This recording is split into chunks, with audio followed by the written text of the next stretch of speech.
Avalanche last night got back to what looks like championship form. A 5-point performance from Nate the Great, Mr. McKinnon, and the Hart Trophy winner doing Hart Trophy type things. Lots of other positives for the Colorado Avalanche, but with positives come more questions and, well, pleasant problems. We'll talk about them on the DNVR Avs pod that starts right now.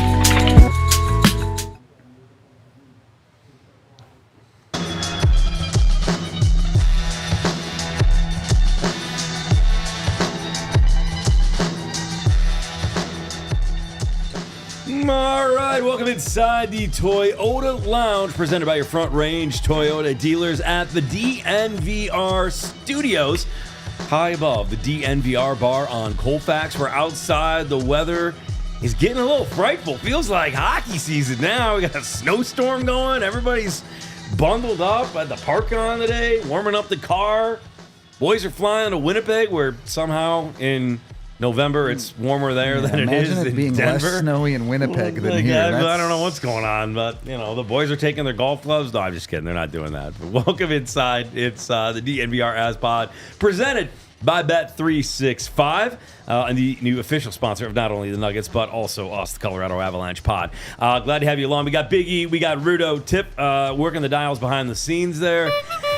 And it's a big day today because the Colorado Avalanche finally, in my opinion, since I have been watching them this season, look like a hockey team. That was a heck of a win last night. It was fun to be in that building. Everybody felt up. Everybody felt light. The way that they played, the way that they won, I thought it was awesome. I sat there. And as I keep telling you guys, and we're going to get him on a pod, my nephew's become quite the hockey fan, and he's a savvy, smart kid. And he's like, you just got to play good in the first 5 minutes. And I'm like, if they can play good in like the first 2 shifts and attack these guys, I think it's kind of over from there. And in my opinion, they did just that. That was a complete game for them.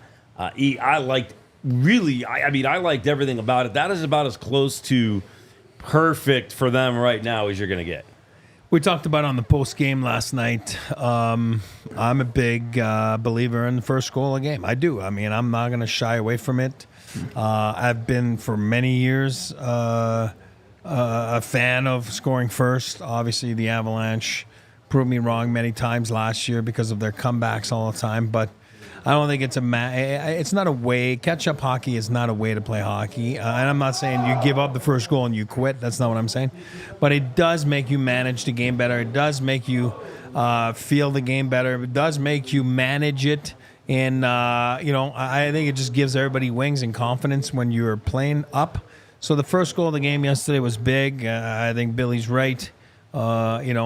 When you do come out flying, I do love the Avalanche when they do come out flying, and I thought they played as close to a perfect first period as they've done in a long time.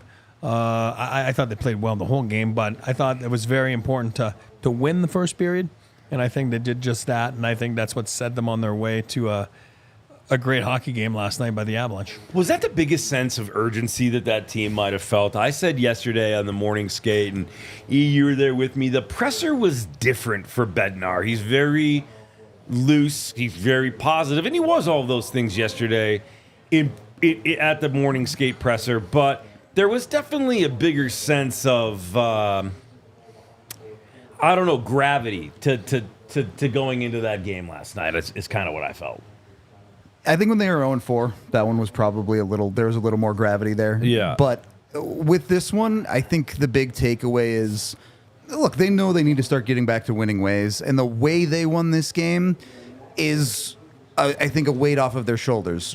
Eric and I have talked about this a lot. The Avs top players have been playing very well when it comes to production, but that was the first game where it felt like the Avs stars said, nothing else matters. We're winning this game no matter what. Right. Don't care if our defense is bad. Don't care if our goaltending was bad. Neither of those things were bad, so they ran away with this game. But then on top of that, Nathan MacKinnon has a 5-point night. Mikko Rantanen scores multiple goals. Cale Makar only plays half the game and still has a multi-point night. They just said, we're better than you. Yeah, and I think it's funny. I did the point yesterday on NHL Network Radio with my friend Boomer and Jake Hahn, and they were very much along the lines of, can you play McKinnon for 23 minutes a night? Will Lehkonen make that big of an impact? And I'm like, yeah. And last night, yeah. Yep. I mean, McKinnon is just an absolute. He's an incredible hockey player. I mean, he's incredible. Just to add to that, and then he has a shift yesterday. Like, it might have been like a power play. I'm trying to remember, but I mean, it's a very lengthy one. And they end up in their end. You're like, oh God! And then he ends up with the puck at the red line. He's like, I'm gonna go for it again. Where most people, the tongue's on the ground. Toast. The tongue is on the ice, and you're scraping it, and then you got cuts on your. I mean, it's just not fun. No, you know what I mean? You're just hunched over, and he was like, he went for it. I'm like. That's not normal. Yeah, but it's not normal. Player, and I think you were saying about the conception or like the misinterpretation around the league is that it's too. Bednar laughs about it when he's asked him, as you know, like, I've had him for 8 years, and yeah, it's not a big 23, 24 minutes. It's not a big deal for him. It's just what he wants. You know what I mean? So I think people think that it's like, oh, you're going to tax him, you're going to burn him out, but at the end of the day, he is built different, and I think that he just has a different tank inside of him. I don't even know that it's the tank necessarily. I'm not knocking it. It's there. No. But I think people forget because everyone sees Nathan MacKinnon as this unbelievably powerful skater when he's full energy, ready to go. But that translates to the end of a shift. Even when Nathan MacKinnon is exhausted, he's a better skater than 40%, 50% of the league, and 90 seconds into a shift. That's how ridiculous his leg strength is. It's stupid. Do you remember that movie Gone in 60 Seconds with Nicolas Cage? Yep. Nathan MacKinnon reminds me of the scene in that movie when Nick Cage is in Eleanor. Is that was Eleanor? I think that's when he's in Eleanor and they're in the canals there in L.A. Right, and the cops are chasing him and the helicopter's chasing him, and then all of a sudden he just. And he's like 60, 90, 120, he's gone. And like every time MacKinnon gets on his go, I'm like, oh, here we go. It's just fun to watch. I remember because I was the body double. Well, you drove in that, didn't you? You drove the car. Stunt double. Yeah, I was did a great job. I was going to say he was the car, but okay. I was the driver. I was the driver of the car. It was really I certainly wasn't Nathan MacKinnon, but I was the driver of the car. Yes. Yeah. You did some incredible things in that movie, by the way. A lot of people don't know that after you were done playing hockey in LA, you actually worked in film and television for a long, long time. Long action time. Movies. Really, really good stuff. Stunt doubles. Really good stuff. I mean, you hear Sylvester Stallone and The Rock talk about you all the time, how you were the godfather of that kind of movie. Yep. It's really incredible. Almost as incredible as that performance by Nate MacKinnon. I like the fact that through 13 games, and then talking to him afterwards, he's humble. Hockey players all are, right? But, he acknowledged the streak. He acknowledged the career night for assist for him. But I think it's important that he has been a guy that has shouldered this team through 13 games, through a weird baker's dozen of hockey games. Look, the thing that impressed me most about Nathan MacKinnon is that it was a 5 assist last night. Nathan MacKinnon, for his entire career, has been an unbelievable individual play driver. His ability to shoot with volume and create for himself has always been the best of the best of the best. For him to go out there and generate goals, not just for himself, but for guys that, frankly, a lot of these guys wouldn't be in a healthy NHL lineup, and he's still creating plays that allow them to score. It's pretty incredible. Who else can do that in the league? McDavid and Crosby? That's about it, as far as I'm concerned, at least at that level. Unbelievable stuff. But, sorry, I was just going to add about MacKinnon. You go to an optional skate this morning, and there was about 8 participants, and he was there. Almost more goalies than participants. But anyway, 3 goalies. obviously Toby and and then at the other end, guys that were not participating in the optional but were out there. You had Nate McKinnon off of a night, 5-assist night, and then you had Casey Middlestad. That seems to be always with him, in those types of situations and working on their game. And then you had Artturi Lehkonen. But it was funny because he was working on that play that everyone scored this year, from Lehkonen to Ivan to Ross Colton to on that bumper position. And it's funny because he must have worked on it for like 20 minutes.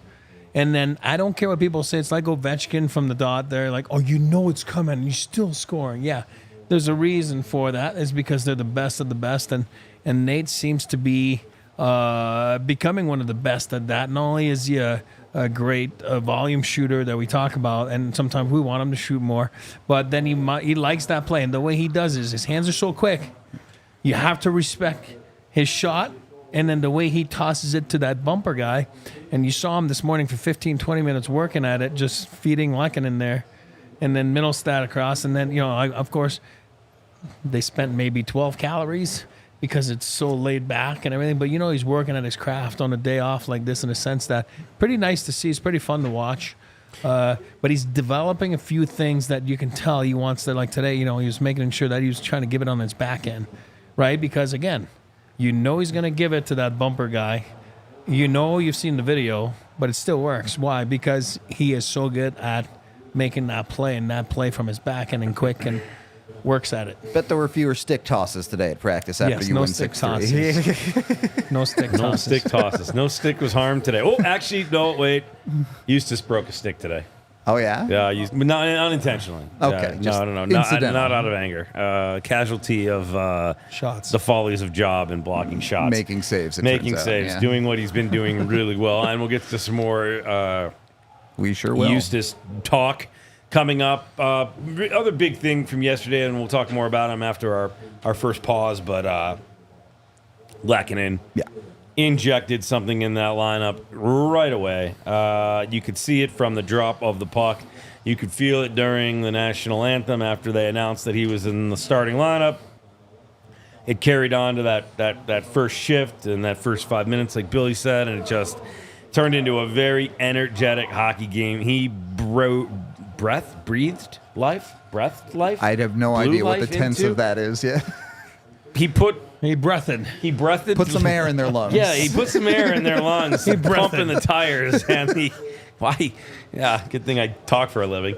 Got them going, and it was awesome to see. It was the Lehky effect was for real yesterday. Well, meant a few words, but with the media. But he talks more. That's going to be a fun interview. Yeah, put him on the very unfrequent flyer list for me. Meant a few words, but he speaks way more when there's no media, no cameras, sure. And that's a fact. Which is fine. But I've been injured. I've been there. It's not fun. You don't feel part of it. I don't care that you're out there and you're skating. Reality is, when the puck drops and when you're trying to get ready for the game, you're not in the way. You're not in the area of where the players are playing. The dressed players are. You are out of the way, out of sight. You don't want to be a nuisance to the coaching staff, to the players. And then you get out there and you work and you work and you work, and every day is just a grind, and it just stinks. It's just not fun. And then it's been months now, because you got to remember training camp, and then he was here. Remember, he's skating, and it just gets old. As much as Toby Peterson's a great guy, I'm sure you just look at Toby and you're like, oh God, not him again. You know what I mean? And you just want to be out there with the guys, and he's infectious a little bit, his personality, because he is so like. I don't want to say like, you know what I mean? Like I said, he's so mysterious, right? Because he doesn't talk much, but he does with the guys. And you could tell when he scored that goal, he was so pumped. It was a quick fist pump. You know what I mean? Like, yeah. He was so excited. Tigered it on the puck. And then today, you could tell at practice, there's an optional. He's not part of the optional. He's just down there with with Middlestad and McKinnon. And it's so funny to watch, because the last couple months or so, all you've seen him is with that red jersey, or just doing that extra crap that it just gets so old. And you could tell today he had a smile on his face, like, this is fun to be like doing what I want to do, and not like go down there and have a controlled, whatever you want to call that, optional. So that's my point about Lehky. he makes a big difference. He certainly made a big one last night. Well, listen, McKinnon had a big night last night. He did. And we had big nights last night because the guys at Bet365, who are never ordinary, and by the way, now the official partner of the Denver Nuggets, Colorado Avalanche, and they are giving new customers in Colorado 2 months of Altitude Plus on them when you sign up. But boy, we had a good one last night. Not to mention, if you bet $5, you get that $200 in addition to that Altitude Plus for 2 months. And they're powering up odds and bets on hundreds of them every single day to give you a chance to win more than over 10,000 boosts every single month. They boost specific markets, your winnings, even parlays. Make sure you keep an eye out for custom DNVR bets and boosts. Tons of cool stuff with the NHL. They've got the early payout. If your team goes up by 3 or more, you automatically come away with a win there, which is super cool.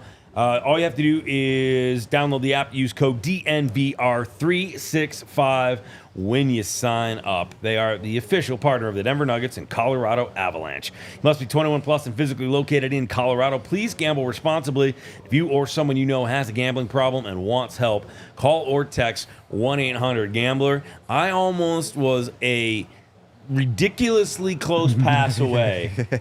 If at the end of that game, Lehky would have gone to Rantanen, and Rantanen would have scored, and Lehky would have picked up a power play boost, I would have made like $700 last night. You still made out pretty okay with what you did hit. Yeah, we were just fine. Yeah, we won more than enough. Not greedy, very happy, back in the winning column. How much snow did you guys get to last 24 hours? Like 6 or 6 inches. 7 inches. That's interesting because up down south, yeah. these days I don't even notice how much snow there is because I drive a Toyota, so it doesn't even matter to me. So make sure you go get yourself a Toyota. 17 different all-wheel drive vehicles at your Front Range Toyota stores. They have a vehicle for everyone, whether it's trucks like the Tundra, SUVs like the RAV4. They've got sedans like the Prius or the Corolla too. So whatever you drive, they've got you covered. 16 different hybrid vehicles too if you need a little bit more gas mileage because you drive around the city like we do all the time. Go visit your Front Range Toyota stores to find the official vehicle of the Colorado Avalanche at locations including AutoNation Toyota, Rapo and Centennial, Corbin Toyota and Boulder, Groove Toyota in Littleton, Mountain State Toyota in Denver, Stevenson Toyota East in Aurora, and Stevenson Toyota West in Lakewood. Again, the official vehicle of both the Colorado Avalanche and DNVR is Toyota. You're getting good at that, bud. I do it enough. Well, let's get to this real quick, and then I want to circle back to Lehky and talk about just sort of kind of roster spots, the lines, where he'll fit. But before we get to that, we got to talk about injuries on guys figuring back into the lineup. Obviously, Lehky a part of that, but now he's back into the mix. Couple big things. Soccer happening at the DNVR bar Premier League, midday baby. on a snowy Premier League. I can do the rest of this broadcast in an English accent I if we couldn't do that. prefer. Pleasure to have you along. Scott Sterling with us last Football night. just absolutely punishing the opponent. Happy to have you along. Cheerio, Noah. Cheerio. Some tea, please. Trumpets for all. God save the Queen. Before we move on, I did just want to You don't want me to continue with on the- Lehkonen. No, I'd rather talk about Lehkonen than football, to be honest. Whatever. I thought it was really interesting Lehkonen. that you put Lehkonen with the top line as expected, but when you put Lehkonen up there, it's a little bit of the opposite of one of Eric's favorite phrases. If you flip the words, when you see a rusher try to become a crusher, they become an usher. And when you look at Nathan McKinnon and Mikko Rantanen on that top line, I think it's human nature that they felt a little bit of pressure to try and up their defensive game 100%. earlier in this season with some of the guys out of the lineup. And love the guys, MVP caliber players. Defense is not their strong suit. Yeah. Let's not pretend like they're quality players in their own zone. You put Lehkonen back in there, they immediately recognize this is a guy I can trust as a defensive forward, Yeah. and they stop overthinking it a little bit. They start going forward. They let Lehky worry about the defensive stuff on that line, and everything clicks. Wow. It's nice to see. And to your point, and I'm jumping in, Mr. Soccer Guy. Bloody hell. Football. Lehky, my favorite shift of Lehkonen yesterday, to Rudo's point, because Rudo and I, sounds like we're arguing sometimes, but we actually think the same, because we mesh well. It's like a marriage. Lekkonen's best shift was want a exactly. divorce. Oh shoot! See, that's that what ended here's my point. That's my point right here. Well, we talked about Lehkonen yesterday. My favorite shift, give and take, 10-minute mark in the first, and remember, Rudo talks about it all the time about attacking at the blue. When it comes down to the defense, but obviously you can only do that if you're a 5-man unit and everybody's got backside pressure and everybody's tight. But the clinic that he put on there for like 25 seconds at the blue line was outstanding, and it's exactly to Rudo's point here. He just controls. He dictates what's going to happen next. He controls the traffic of the puck when they don't have it, and just by his positioning, his stick positioning, and his smarts, and then. He's so valuable, like you just said, to world-class offensive players. You throw a guy like that in there, and it makes them beat themselves, and it's nothing out of the ordinary that you see. Did Mikko have a 3-point night or a 2-point night? I mean, he had 2 goals, but yeah. And then you got Mac with a career night of 5 assists, right? So pretty awesome. You say career night, but he does that like 3 times a year now. Yeah, so. Not a big deal. Listen, I think what you have is a huge step up right now. I think they know they needed to step up, and then I think what happens is everybody else follows suit. Oh. You get depth scoring from Ivan. You get depth scoring from Wagner, Kovalenko. Guys, everybody kind of played their role, and even though you're still a really injured team for the most part, that step up last night from the depth in scoring, I mean, rising tides raise all ships. You saw Lehky get going. You saw everybody else get going. Then it was rock and roll time from there. Very much so. The injuries are still a prominent factor with this organization right now. I accidentally loop Nichushkin into the injury thing only because he's just not in the lineup. So I know it's not the same, but you're getting that body back. Druin, close. Miles Wood, not sure. Working out in the gym today, did not skate. Ross Colton, we don't need to talk about him for at least another month, but love that guy. Can't wait for him to get back. And then the giant kind of elephant in the room that got brought back up and pointed out again today is Landeskog. And there was a setback of some degree. That's what Coach had said, and then kind of walked it back a little bit. But the bottom line is that I don't know. I don't think it's. I mean, obviously we have to talk about it because it's needing to be talked about. But at the end of the day, I don't know what the timeline is on him. I have no consciousness, no something to compare this to, no general sense if Gabriel Landeskog will be back at any time soon. Yeah, I mean, look, as always, we're not doctors. We don't know what's going on the inside of Gabe Landeskog's knee, but you don't go from skating to not skating as a good thing. Yeah. Not great. And if I can add to that, there's no guide, there's no book, right? There's no, what I mean? Like, manual. There's 5 people on the planet that have had this surgery, and never so nobody hockey, knows. Never right. in hockey, right? So it's like, you're right. I mean, it can't be a good thing that you're not. I don't care what you want to call it. And again, I think everybody, not just coach, but everyone's afraid of words, which because of the uncertain, like we just talked about, nobody has a clue. I don't think he has a clue. I don't think the doctor has a clue on how things are going to react. So I wouldn't necessarily call that a setback, but I wouldn't necessarily call that a good news either, right? It's more like, hey, let's throw our hands up in the air. We wish him the best, and we want him to see this through and then, to have answers, like everybody else, right? And I'm sure that he doesn't like it, and then it becomes a little distraction. And, and again, I mean, all the respect in the world with the word distraction. I am not saying it's not on purpose. We've talked about this at length. That's where he's at in his recovery. And unfortunately, it happens to be right there in the middle of a season or start of a season. And, we'll know more about it and cross our fingers. Look, the one thing I will say about this from an organizational standpoint, obviously you would love Landy back on the ice, but from a cap perspective and a decision-making perspective, it doesn't really matter until you get to trade deadline. That's when the Avs need to know if they can spend that money or if Landy is coming back, and that's how they're spending that money. Agree. So it's not like there is a significant hurry on that front because the Avs will go out and get players at the deadline regardless. It's not super realistic to expect significant additions in the middle of the season. Yeah. But it's certainly before the new year. I'll put it that way. And look, if they could play the way that they played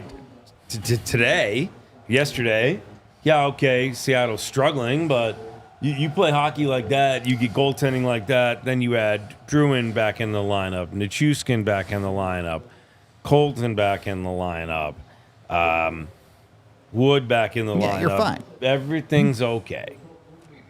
You're not gonna get performances like that every night, obviously, but you're okay. It's not the woe is me that I think people are starting we're starting to go down a little bit. Yeah.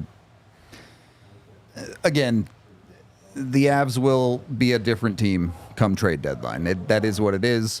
All they need to do is keep themselves in the picture, and they've done that. And realistically, you expect them to do more than that once all those bodies you just mentioned get back in the lineup. And as we pivot there, let's talk about what that exactly means, right? Because you've got a lot of different things starting to happen now here, right? You got guys coming back into the lineup, and Bednar was asked that question, and we'll get to him later from his press conference, but he was asked, it's got to be nice to have to start to make these types of choices. So let's just pick it up with the one guy that came back in the lineup. Obviously, we talked about Lehky and how good he was and what he did to elevate that first line. But what is the fit for him in the long run? Look, after that game, I think you're going to have a hard time pulling him off the top line. I would agree. I think that was magic. I think the more interesting question surrounding Artturi Lehkonen is what do you do with PP1? Because right now you're looking at that power play one, and Ross Colton's a little bit off, so you don't have to think about that yet. But ultimately, Lehkonen's best spot historically on the power play has been the net front guy, which last night they had Casey Middlestat running that. Middlestat feels a little bit weird and out of place, I think, on that PP1 unit. Druin should be back soon, and you think he probably ends up back on PP1. Do you try and run something where Middlestat stays there and you move Lehky to the second unit, or is it Middlestat that's the odd man out? Maybe it's Druin that you put on that second power play unit. Especially because once the Avs start getting healthy, that second power play unit starts to look viable, at least, unlike now where it's kind of just a garbage time unit. For me, and we'll get into this more as we talk about the second line a little bit later, but for me, Lehky should stick on that top line. 100%. 100%. He's so, I mean, you saw it last night, and your point 5 minutes ago was, you know, all of a sudden McKinnon and Rantanen are more themselves, right? The offensive players, world-class players that they are. It's very important to make them feel like themselves, even though they've been depleted with injuries. But I think that if you got Nate and Mikko together, and then obviously a guy like Lehkonen there, then, you know, they feel that they can play their game, and they can play their game to their fullest. And but you're right, when it comes down to the power play, there's a little bit of a mix and match, and it sounds like, again, repeating what I said a few minutes earlier, but whether it's Ivan there or Ross, anybody seems to be fitting there, finds a way to score on the score sheet, right? You know what I mean, on the power play. The power play's been very good for the most part. Obviously, it's kept them afloat there for most of the year. Yeah, there's been a couple nights where it's like, oh, God, I wish I had more from the power play, but, you know, anybody that seems to be going there seems to work. But, of course, you want to make sure that you're at the best of your capabilities, you know what I mean, to make sure you put the right personnel to make it work. And like we talked about earlier, the only sane one is Cale Makar, usually, that changes on the power play.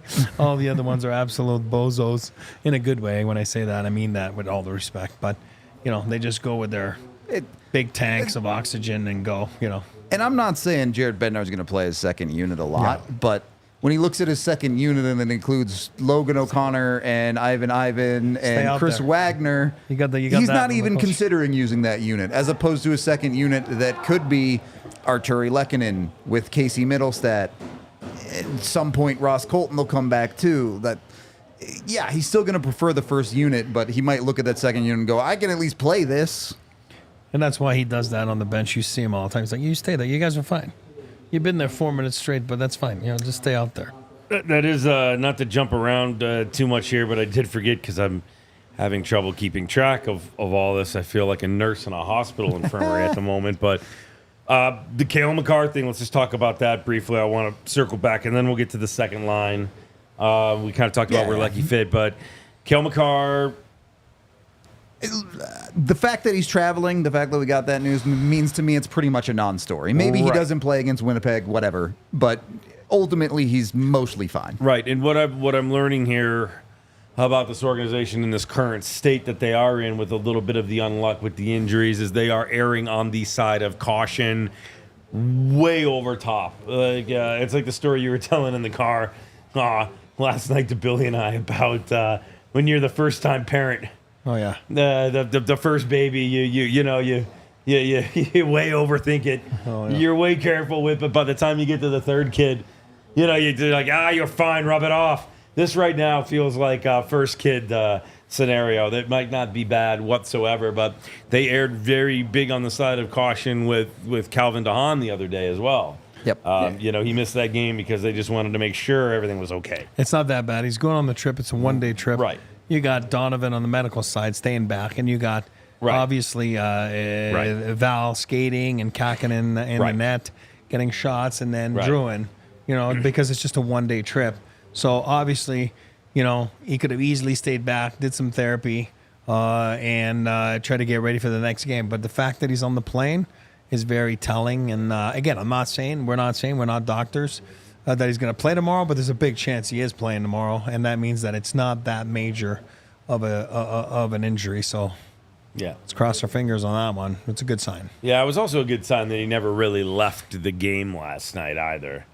The fact that he hung around on the bench for a bit, and I don't think anybody needs to hit the panic button over that. Nobody really was.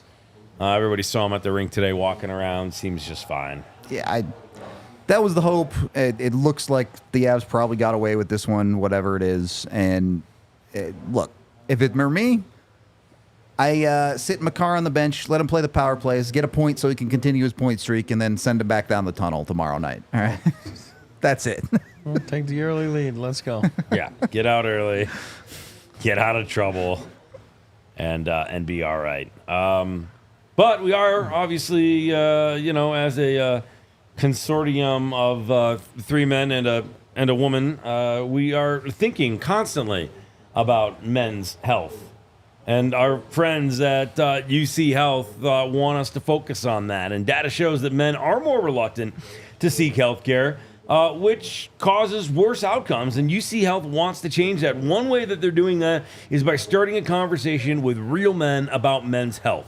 Besides seeking health care, there's a lot of other ways that men can do a better job taking care of their overall health and just talking about it. That's a pretty good first step. And a huge reason that men need to prioritize their health is so that they can be there for their families, for their career, and all the things that are important to them. And there are a lot of different ways, like UC Health continues to point out, that you can be taking care of yourself. Sometimes it's the mental, sometimes it's the physical, sometimes it's just what you're eating, your diet, your sleep patterns.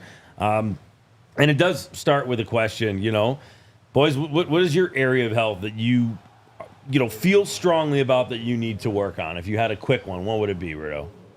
I think I've had 6 hours of sleep this week so far. That's not good. You need 8 hours a night, so we're going to work on that with you. And E, how about for yourself? Well, it's Movember. Get checked, right? Early checkups sometimes are very important. So I think it all ties into everything. That's the message there with UCL. I did get talked into last night by you all and my nephew. I'm going for the Movember stash. Let's go. I'm going for the Movember stash. What did we decide though? Because we were back and forth. I'm going mustache, correct? I mean, it's your mustache, buddy. You do what you want. All right, we'll go mustache. We're going to go here and just down, and that's going to be our play. Go to UC Health's dedicated men's health page to see more of these conversations as well as content and resources for men to take charge of the health at uchealth.org/men's health.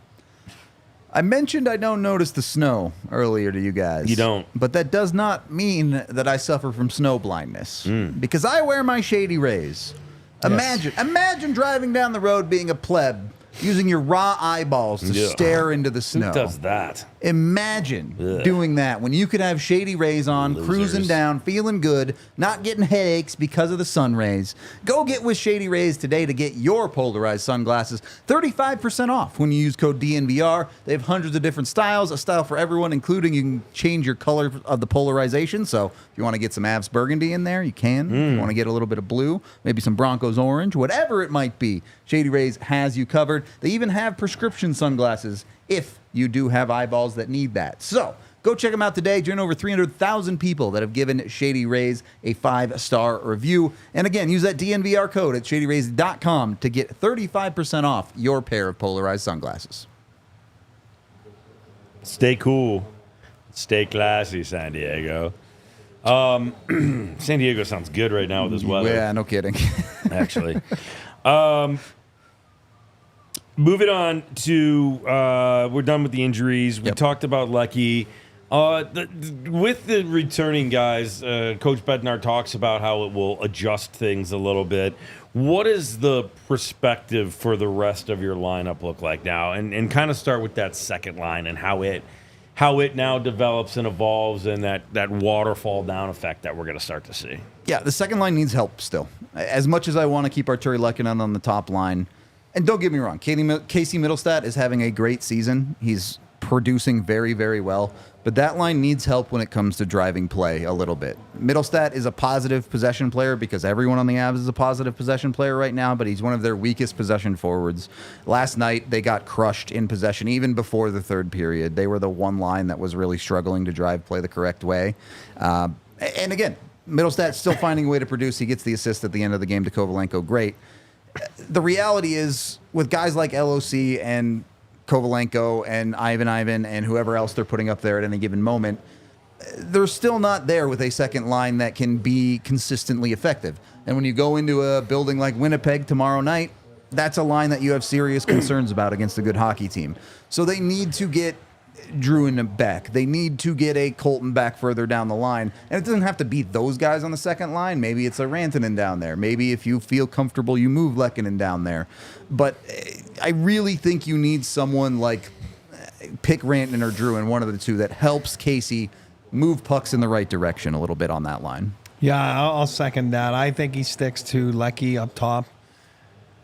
And I think the answer is Druin, you know what I mean? Or maybe he goes back to Drew up top, you know what I mean? And then Lehky goes down with Middlestat. And again, I keep saying Druin because watched him again this morning. Yeah, he had that red jersey. Yeah, he's not going on the trip to Winnipeg. But, boy, you would think he's very close to, you know what I mean, the way he's moving. And I'm not, insinuating anything. I'm saying he's not ready. Of course, if he was ready, he'd be playing. So, obviously, he's not ready. But he seems to be moving fine. He seems to be finding his groove. He is a big piece, as we know, as we saw. But then for me, he goes back with Mikko and Nate, and then I think Lehky makes, everything that we talked about with Mac earlier and Mikko. He does that with Casey Middlestat. You know what I mean? And I think that you're maybe a game away. Maybe again, we're not assuming. We're just saying maybe a game away from.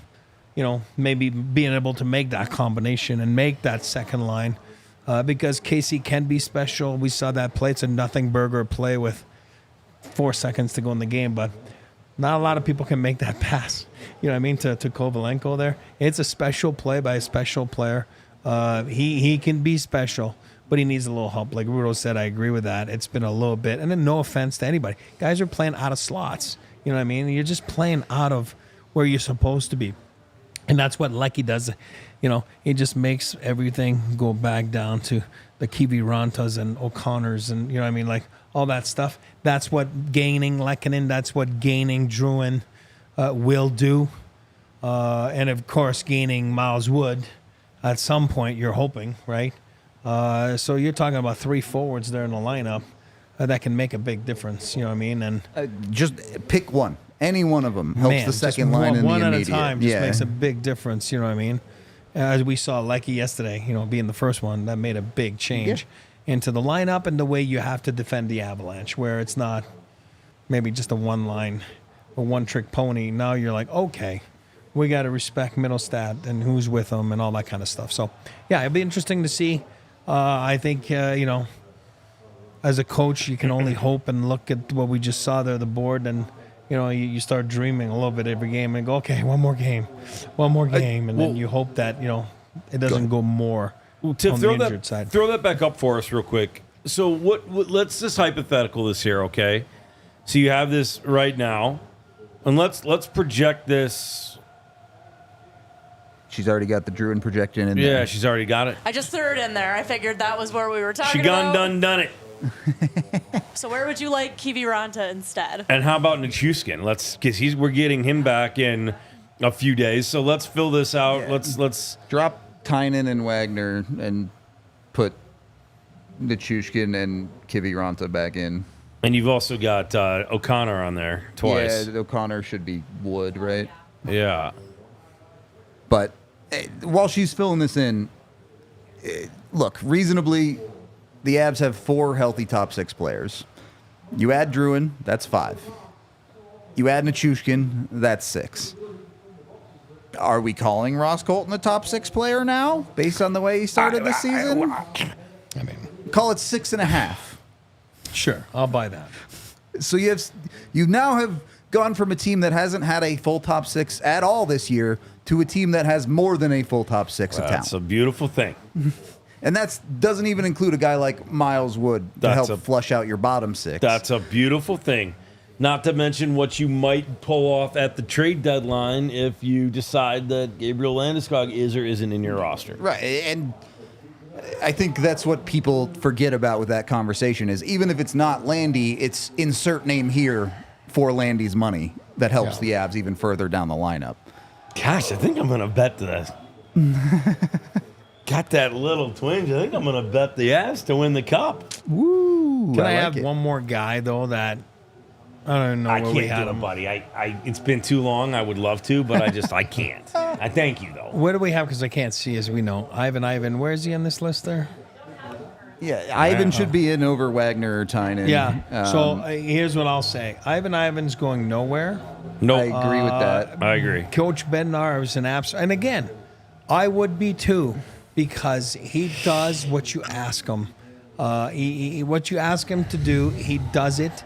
He will be around. Even when they have a full roster, Ivan will be there. He's gaining that trust a little bit like, I'm going to throw a name from the past there, a little JT Comfort did back then, and all of a sudden it's a security blanket. I'm not comparing the players. I'm saying that's how you're starting to have comfort, and that's how, and I'm not talking about the player type. I'm talking about like all of a sudden you have comfort with the guy. He seems to have comfort with him. He seems to trust him. And I think that, like I said, Ivan has been nothing but if he has a bad game, then he's talked, and and then he comes back with a stronger one and works on the things that they want him to work on. And I think that he's one of those guys that I think a couple years from now you'll be talking about him as a security blanket. That's why I said like JT Comfort. I mean, that's a good-looking lineup right there. I don't mind any of that. There are 2 things I want to talk about with this lineup. One, Nikita Prishchapov. Don't think he makes this lineup, to be clear, but I do want to show the kid a little bit of props. If you take away all time on ice restrictions through 2 games, he is the best possession player in the NHL. Pretty good. Hasn't generated any points in that time, get it, but for a rookie 20-year-old kid, maybe you have a call-up option there. Okay, so I'm going to forward. test you. How many times when he was on the ice yesterday did you go, oh my God, kid, what are you doing? 0. There you go. That's a good answer. But that's why, right? Did it a couple times with LOC, though. Yeah. Well, again, he didn't have his best game. We love him, but he knows he's got to be better than yesterday. But even and again, I'm using an example of Cal Ritchie, for example, right? How many times have you said, "Oh God, what's he doing?" Yeah, different type of player. What I'm saying is, when you're not talked about on the wrong side of things, sometimes it's a good night. Yep. You know what I mean? Hey, I didn't really notice him. Well, that's a good thing. And the other thing that I think is fun about the Avs' depth here is I think you're perfectly comfortable for this lineup. You also have Nikolai Kovalenko, not in that lineup. And now that we're past the 3-game span of Yoel Kiviranta scoring all of his goals for the year, I think in the long term, Kovalenko is probably in over Kivy. I know Bednar loves the guy, but It's Andre. It's Andre Kovalenko. That's his name. Nikolai, buddy. No, he goes by How Andre. old is Andre now? My age, man. Is he He's as not old that as you? Yeah, he's 34. I thought he was a little younger. He's old. He's my Okay, age, yeah. 34. Fair No, enough. he's my age. Is he really? Yeah. Okay. Yeah, I mean, His dad? Yeah, he's exactly. So that kind of tells you who. My next question was going to be who has earned roster spots. Obviously, we think that Ivan has. I would be shocked if he hasn't. I agree. He's the exact type of player Bednar loves. We talked to him today Nah, too. my age. His Big confidence is coming up. We threw that Actually, up he's a on bit Twitter, older, did we but- not? Yeah. So if you want to hear from Ivan today from Morning Skate, we had a chance to chat with him a little bit today ahead of heading to the airplane for morning or for the flight to Winnipeg. Yeah, I mean, listen, the projected lineup is really good, and especially when you think of how well they played last night and how good they looked as a unit, and then you add a few of these other names back, it only gets better from here. Hopefully you can shake the injury bug a little bit. We don't have to be worrying about it every 20 seconds. I mean, I feel like I'm watching my kids out there on the playground for the first time. The first kid syndrome that we were talking about. But the other thing before we hear from Coach Bednar and talk about some other stuff is the very difficult, hard choice that Coach Bednar is going to have to make regarding his goaltenders. I mean, he's going to really need to be firm on this. You know, He's got to drive it home as hard as he can and make a really good impression, because first impressions are important. Lasting impressions are even more important. And that's where everybody can get a little bit of help from Blue Chew. Blue Chew helps boost your confidence in the bedroom or in the locker room so that you can stay hard and perform at your very best. Does Blue Chew work? Well, if you're asking that question, we want you to know that Blue Chew is putting their money where their mouth is by giving you a month free. Blue Chew is an online service that delivers the same active ingredients as Viagra, Cialis, and Levitra, but at a fraction of the cost and in chewable form.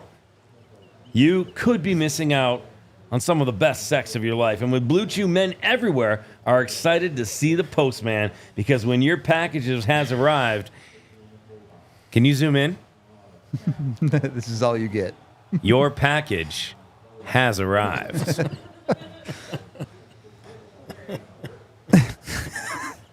Think about it this way. Mm-hmm. They call him Good Stick Lecky. Oh, yeah. He was kind of like a Blue Chew tablet for the Avs lineup. Yes, he the was. other night. So They were excited and ready to go. God. Pitter patter. We got a special deal for our listeners. Try Blue Chew free when you use our promo code ALLCITY at checkout. Just pay $5 for shipping. That's BlueChew.com, promo code ALLCITY to receive your first month free. Visit BlueChew.com for more details and important safety information. And we thank Blue Chew for sponsoring our podcast and keeping us hard. should I just go all in on this? Yes. You know what I like after a good Blue Chew bang session? Tell me. An ice cold Coors Light. God, we need to make eye contact on these ad reads more often. Make sure anytime you're wanting to chill, Blue Chew or not, whether it's at an Avs game, whether you're watching at home, wherever you might be chilling, get yourself a Blue Mountain Coors Light. The mountains, the turn blue on the can or the bottle. We got there eventually. Go get them. They're ice cold. They're delicious. I drink them all the time. Had them on the watch along the other night. The coolest part is you don't even have to get up off your couch to get some Coors Light. CoorsLight.com/DNVR. Deliver it right to your front door thanks to Instacart. So it's that easy to get into the chill zone. Make sure you're doing it with Coors Light. Of course, Coors Brewing Company, Golden, Colorado. Please drink responsibly. All right. Got through that one good there, bud. It was a fun one. Team It was a effort. fun Yeah, one. good team effort on That's that. funny. Thank you, Rosamond. I felt good about my performance there. But talk about this, and then I want to hear from Coach Bednar. He's got some very hard decisions to make, in all honesty. This does. goaltending situation is wild. He has said officially that he will be starting Georgiev tomorrow.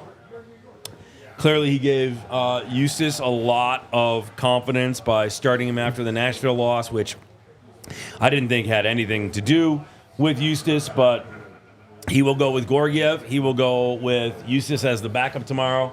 KK will stay back here and work with the injured guys. You got strong feelings about this. I do too. I understand it to a certain degree, and I am not going to question Jared Bednar because I really friggin' like this guy. I really like him as a coach. I really do. But I don't understand why you wouldn't play Eustace against Winnipeg. Well, I mean, again, I'm usually the positive one. I don't like the move. I'm going to make it very clear here. I don't like it. I wouldn't have gone that way. Again, we're sitting here on the couch. I don't know what's going on. Maybe there is some sort of a showcase type of deal going on. I don't know. That happens all the time in the league. That's fine. But for me, Eustace just, won the game last game. He's won 5 out of 6. He hasn't been really taxed, you know what I mean? And you're going into Winnipeg. You can look at it and go, yeah, my lineup's not the greatest, and maybe we're going to get spanked. I don't know, but for me, I don't like it. I would play Eustace and see how it goes, and then you come back and you make it. Now, do I understand? They're not going to keep 3 goals. They're not. It's not going to last much longer. It's going to dictate the play of the goalies will kind of open the sea up and figure out. So you got to make him play, I guess, to see what he's got and where is he at and his reset. I don't like the move. I would have played Eustace. That's just me. And move on. And again, I'm tired of talking about. And again, it sounds like sure he's a good guy. I'm talking about the asset. I feel that the asset is not helping me. So that's just why I would play Eustace, and I think gives you a better chance. Just don't overthink this decision. Look at the track record of Georgiev against Winnipeg. He played pretty well against them in that playoff series. You're either going to get that, or maybe you'll get a historically terrible game, which, unfortunately, there's been a few of those for Georgiev over the last couple of months. So, yeah, it's all good. I've said repeatedly, I don't know how the Avs can keep playing this guy with what he's been giving them this year, but the Avs clearly feel differently than I do. So they're going to do what they do. Every day that Georgiev gets a start, I don't understand the Kakkonen acquisition. It's becoming more and more confusing to me. But the Avs feel like Georgiev has something against Winnipeg. Fine, go ahead and ride whatever you feel like is going to work for you. I hope that means that when they get to Carolina on Saturday here at Ball Arena, that it is back to Eustace in the net. Me too. And that's why I don't know how you can go against Eustace. And so where does Kakkonen get in? I don't know. Yeah, you can't put Kakkonen in against Carolina, in my opinion. Or can you? I mean, you can, but I wouldn't. No, exactly. I mean, I think Eustace gives you a better chance to win of all 3. And I think this is where that's how I look at it. But again, we're not in part of those conversations. We're not part of those phone calls. We're not part of knowing where they're at in their decision to carry or not carry 3. And like you said, why pick up Kakkonen? I mean, maybe it was for different reasons too. And we'll never know. And it's none of our business. I get it, So, but yeah, it sure makes you question about it. And again, we've talked about it so many times this summer, the start of the season, and I'm not against the athlete. I'm not against the play. I just think that right now he doesn't give the Avs. I'm talking about Georgiev, the best chance to win a hockey game. He hasn't been the better save percentage goalie yet this season. That's kind of where I'm at. I'm not here to give him, like bury him, and it's a results-oriented business, and the results aren't there. It's just what it is. It is, and it's what have you done for me lately? Unfortunately, that's what life in the National Hockey League is. All right, we did speak to Coach ahead of the flight today. Talked about a variety of different things, including touching on Landeskog and going with Georgiev. Didn't elaborate too much on the things I didn't want to, and I respect the man for that. But this is what Coach Bednar had to say today. Coach, you got an update on Cale? Yeah, he's okay. He's making the trip. Want to see if he's feeling good enough to go tomorrow. And then we're going to leave a few of the other guys behind. Like Val's going to stay behind. Toby's going to stay with a handful of guys in skate. Drew's going to stay here too. We're not going to take anyone that doesn't have the possibility of playing tomorrow just because it's a late night coming back and we got to get ready for another one after that. For all 3 goalies going? Kakkonen's going to stay here, with their injured guys. just knowing that, you guys have guys coming back, that decision's got to be made on the third goalie relatively soon. How do you just kind of see those three playing out right now? Yeah, I don't know. We'll just, like, Gorgie's going to play tomorrow, and we'll see how he does. I think Eustace has been giving us some really good starts, and for now we have three. It's not really, like, I don't really make those decisions. Like, I just trying to manage a situation, and like I said before, give us a starter that gives us a good chance to win, and also playing a rested guy, and then we'll just take it from there. It just depends on how all these guys play, I guess. From Makar, upper body, lower body? Lower body. Lower body. Yeah. This morning you mentioned Landeskog and said essentially there was a setback. Could you kind of clarify that? Like, did he have a setback?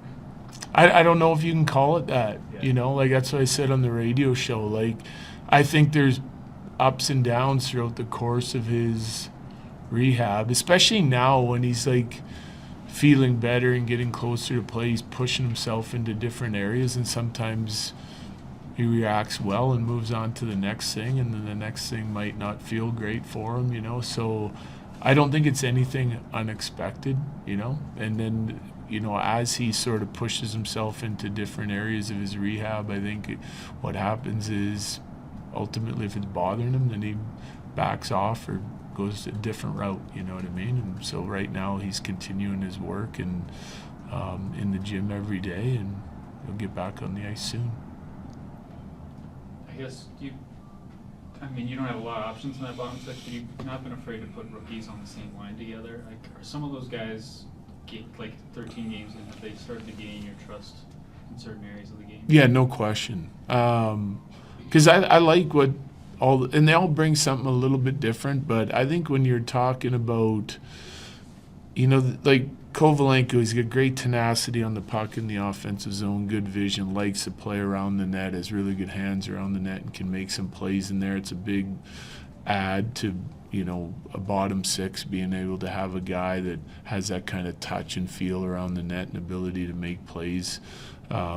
And the other two guys, when it comes to Prish and Ivan, especially, we've seen longer, he's a trusted two-way player. Like, he makes all the right decisions away from the puck, with the puck. He's responsible, and like last night again, I thought he really bounced back from his game in Nashville. He's shown that if he has an off game or doesn't have his legs or doesn't have the energy that we'd like to see him play with, we talk to him about it, show him, and he mistakes, and then he corrects him the next game and comes out and plays harder and more aggressive. We're trying to get him to trust his skill. So I like all three of those guys have played pretty well for us, and the longer they do that and the more they play without making big mistakes that hurt us, I think they'll continue to get the ice time. Parker okay after blocking a million? He's sore too today. Yeah, we have a bunch of guys that are sore today. Hence the optional. We're going to skate, but we'll go full skate tomorrow in Winnipeg. A little bit of a tough game for some guys, Parker being one of them. But yeah, he'll survive.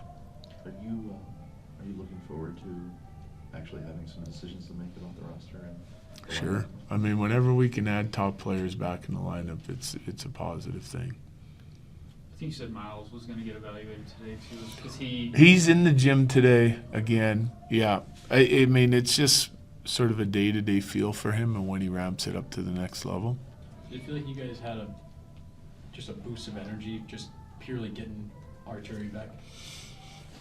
Well, I'm sure that had something to do with it. I think the guys were excited to get him back in the lineup, especially Mac and those guys, getting to play with him again. Great outing last night. Again, it moves Kivy down. I thought the Middlestead line was good. It just helps. Like, it helps more than one line when you get a guy back, because someone else is going to move down the lineup and help the next line. So there's a trickle-down effect there. But, I mean, we really wanted to focus on our start based on what I told you guys last week and what we thought of some of the starts at home. And then, so that was part of it. I think a little bit of desperation mode for us to get a win and kind of get our offense going again. We did that in the first period. I thought it was our best period, actually. More 5-on-5 than the other period, so it was kind of hard to tell later on what our 5-on-5 game was like. The power play was really good. Yeah, I think but I do think there's a little emotional boost when you get a guy like that back in the lineup and just with what he brings. Is that more of that showing of what you said in the past as happy hockey players or productive hockey players, that just that kind of lift of having just that, seeing an end that everybody's coming back? Yeah, I think. Yeah, and then there's no guarantees that by the time everyone else gets back that you're not missing other guys the way this is going. But I do think there's some optimism. Like we're treading water right now is what we're doing, right? And so every win's an important win. Every game's an important game. These next 2 games are going to be a really big test. I think they're 1 and 2 in the league right now. Both super dangerous, so you got to have your game in order. We need everybody because they're both deep. But you add guys back in. I think there's optimism there, that of what we were capable of if we keep adding guys in, and with the way some of the other guys are playing that we've called up and had around. Like we've been a committed group. We haven't been perfect, but I think our game, overall team game, is getting more solid. And you add in some more playmakers, it only helps. Okay, thank you very much. Thanks. Okay, before we say goodbye, and by the way, I hope everybody's being careful out there. The snow, we went from like summer to winter in like 20 seconds, but warmer in Winnipeg, where the boys are headed right now. They're on the bird north. Tomorrow, it is Georgiev in net. My question for you, this team plays very different in front of each goalie. The most confident they are is in front of Eustace. What has to happen tomorrow to start the game, and how do they have to play? Woo, woo, woo, woo. Dogs got to eat. That's it. I like that. That was good. Junkyard dog. Yep, same question. Don't let him shoot. I'm kidding. No, that is mean. I didn't want to go there. I was kidding. No, I'm going to say it's a serious test. It's a serious test, and I think you got to play for one another. And again, there's no reason, like with the dog, that you can't come out on top. All right. Of course, puck drop is tomorrow. It's a 6 o'clock start. Our Here, time, 6 o'clock I believe. Mountain. Yep, 6 o'clock Mountain Time. We'll be along with you for a little watch-along action. So make sure you come on down to the DNVR bar if you want to hang out with us. We'll be chilling. Yeah. Little Coors Light watch party. I think we're giving away a neon sign or something. So We got a watch party officially Yeah. tomorrow. Yes, Yep. so definitely come on down. I might bring a guest tomorrow. I might bring a furry guest tomorrow, too. We'll see. We'll see how the day plays out. See how it goes. But by that he means a dog, just so we're clear. Dog, yes, dog. Still on the Blue Chew thing. You got to get off of that, man. We'll have all the action for you tomorrow. Ian and I will have a Hockey of the Rockies for you. He will, of course, have keys. Come on down to the DNVR bar on Colfax. We'll get you all taken care of with all the fun stuff. And we'll watch that game together. It's going to be a fun one. And then, of course, the boys are back in town to take on the Carolina Hurricanes on Saturday. Have a good night out there. Be safe. Make sure you do something to make somebody's life better. Go be kind. Do something cool for somebody else, and make sure you call your mom. Bye, everybody. We all silly like the mayor.